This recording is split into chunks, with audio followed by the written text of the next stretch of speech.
Here are two words that are somewhat related. One is elu, and the other one is elahach. Elahach.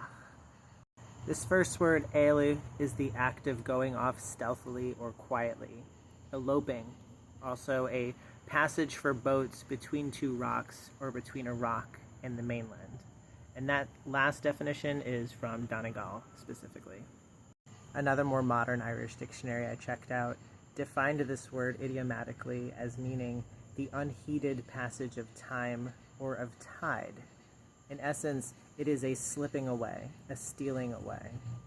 Though this first word is beautiful, it's illustrative, it contains everything that I love about the Irish language, I would like to talk about the second one, which is a person-related noun form of this word, elahach, meaning a deserter or one in revolt. Like most of the words I encounter in this dictionary, elahach led me on a wonderful little scholarly venture into researching the history of Irish conscripts and soldiers in the British military prior to the formation of the Free State. There's a couple recent films. One is Black 47, which is up at the top, and Arect, which is on the bottom. Black 47 has a good amount of Irish, probably about like 25%, 30% Irish in that. Arect, however, is about 95% in Irish. The only times they really speak English in this movie are to landlords. Both of these are great films, and I highly, highly recommend them. They're both about the famine. They are also both featuring deserters. The top one, Black 47, the protagonist is a deserter from the British Army in Afghanistan. And in Arect, one of the antagonizing characters is a deserter from the military as well. So of course this led me to wonder, if this is so predominant in Irish film at the moment, how predominant was the story of an Irish mutineer or deserter?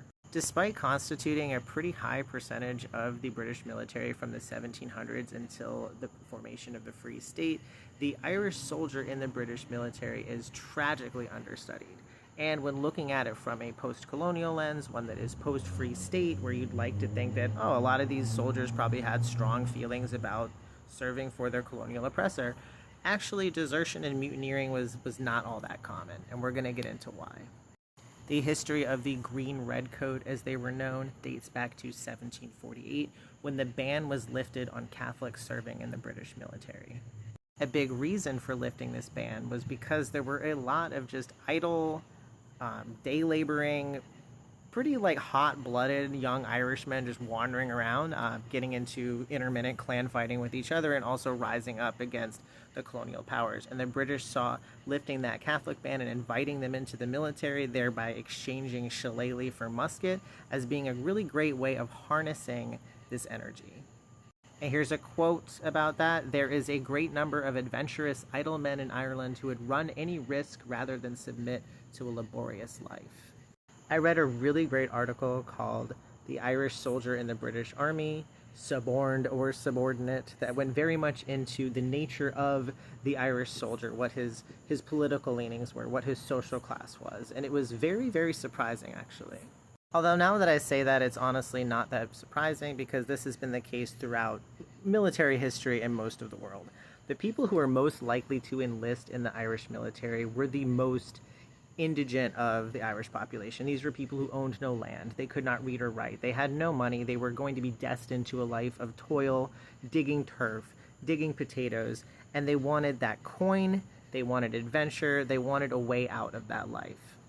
And this definitely remains the case today. The military in my country offers a lot of benefits to people who enlist, like a college education, for example. And these are things that a lot of people who join the military wouldn't be able to access without it.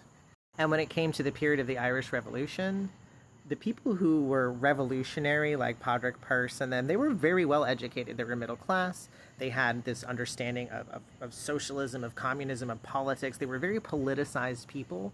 And as is the case throughout a lot of places and throughout a lot of history, a lot of poor people are too poor to have political opinions, unfortunately.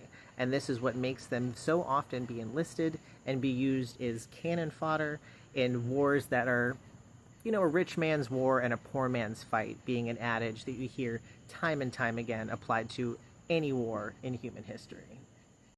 There are, of course, exceptions to every rule. This is James Daly. He was the last person executed for mutiny in the British military. He started a mutiny in India in 1920 in solidarity with Irish Fenian forces and in protest of the actions of the Royal British Constabulary police officers and also of the actions of the black and tans in his home country.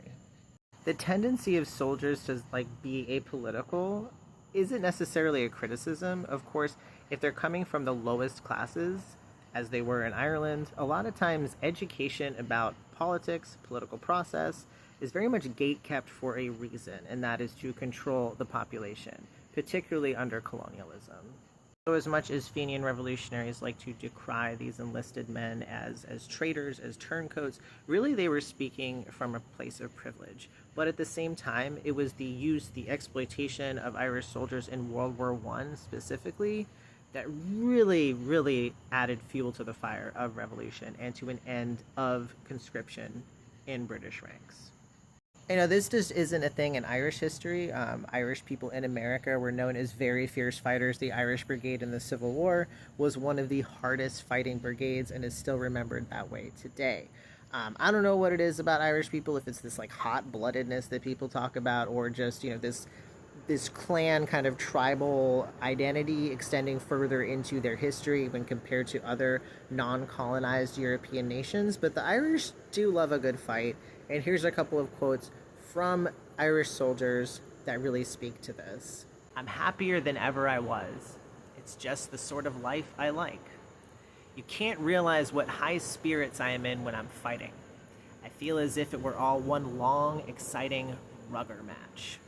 And here's a great one that is slightly anecdotal, but this was supposedly said by an English private to an Irish sergeant in 1918.